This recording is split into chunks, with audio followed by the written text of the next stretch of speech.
Let's take a trip back in time. The year is 2000. The internet is this wild new frontier, just brimming with promise. And of course, a little bit of peril. And on one particular night, a young cybersecurity expert has this encounter that is so bizarre, so strange, it feels like something out of a movie. It's a warning from the future about the single day his entire life is going to change forever. And it all kicks off with this weird feeling, like a hum in the digital air. So picture this, it's September 11th, 2000. We meet this 25-year-old guy, Alberto, glued to his keyboard.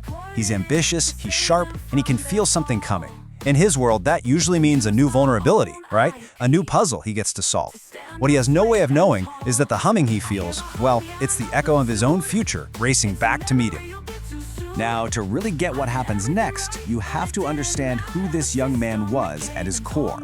In his mind, he wasn't just some tech guy or a coder. No, he saw himself as a protector, a digital knight, you could say, standing guard over this brand new frontier. And this term, ethical hacker, that wasn't just a job title for him. It was his entire identity. He was one of the good guys. His whole career was built on finding the cracks in the walls, not to break in, but to help seal them up, to make the digital world a safer place for all of us. And man, was he good at it. At just 25 years old, he was already working with massive organizations like Interpol.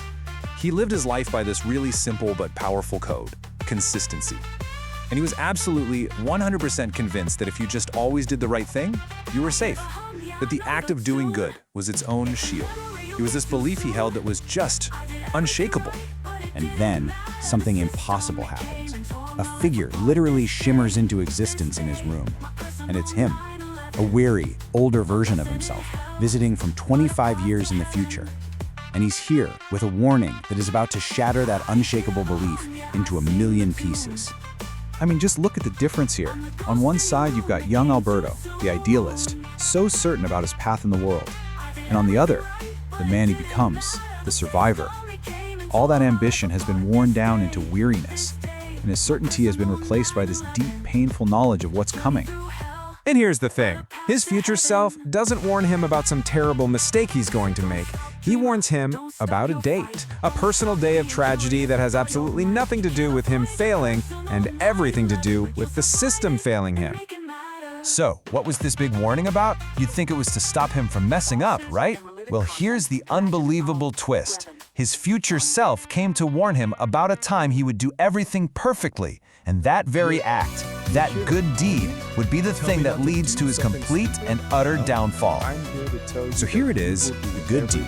In 2015, he's going to find this huge, gaping security flaw in a medical provider's system.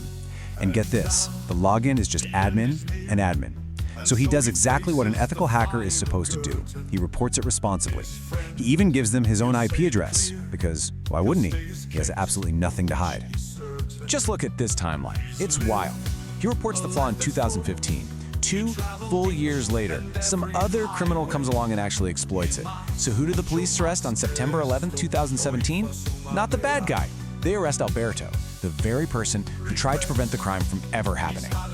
So you gotta ask, why? Why him? Well, it's because he was the perfect target. To a legal system that was, frankly, technologically illiterate, the guy who found the flaw and reported it looked exactly the same as the guy who used it to cause harm. He was a protector mistaken for a predator. And the price he paid was just catastrophic. 8 months of his life, gone, behind bars. His relationship, completely destroyed by the trauma. He lost millions in crypto. And maybe the worst loss of all, his faith in the justice system was just shattered. They paraded his computers on the news, calling them hacker paraphernalia, branding him a criminal for the very tools he used to protect people. This is where the story really pivots. This horrifying journey into hell, this experience of losing everything, it becomes the very fire where a new kind of strength is forged. This is the beginning of his transformation.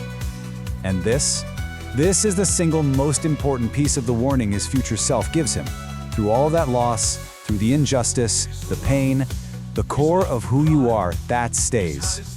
You can lose everything, but you don't have to lose yourself. It's such a powerful message of survival. So what does he do? How does he fight back? Not with code. He fights back with words. He writes a book, a totally raw, nonfiction account of every single thing that happened, and he gives it the perfect title for a journey into a digital and very personal nightmare. Now this book, it's not some fairy tale with a neat, happy ending. It is a testament to raw, human resilience. It's the story of what it takes to get back up when the very system that's supposed to protect you tries to tear you down. And he dedicates it to the one person who never, ever left his side, his mother. And that brings us to the final chapter of his story, at least for now. This part isn't about getting his old life back. That life is gone. This is about building something totally new from the ashes. It's about forging a brand new purpose. His new mission is really threefold. First, write the truth. Get it all down. Document the injustice so everyone can see it. Second, become a voice for others. Use his story to be an emblematic protagonist for digital justice.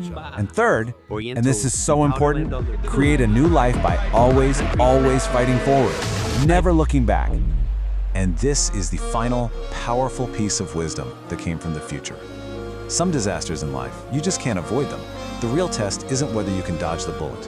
It's whether you can survive getting hit and then find a way to turn that wound, that experience, into something that truly matters. And that really leaves us with this question, doesn't it?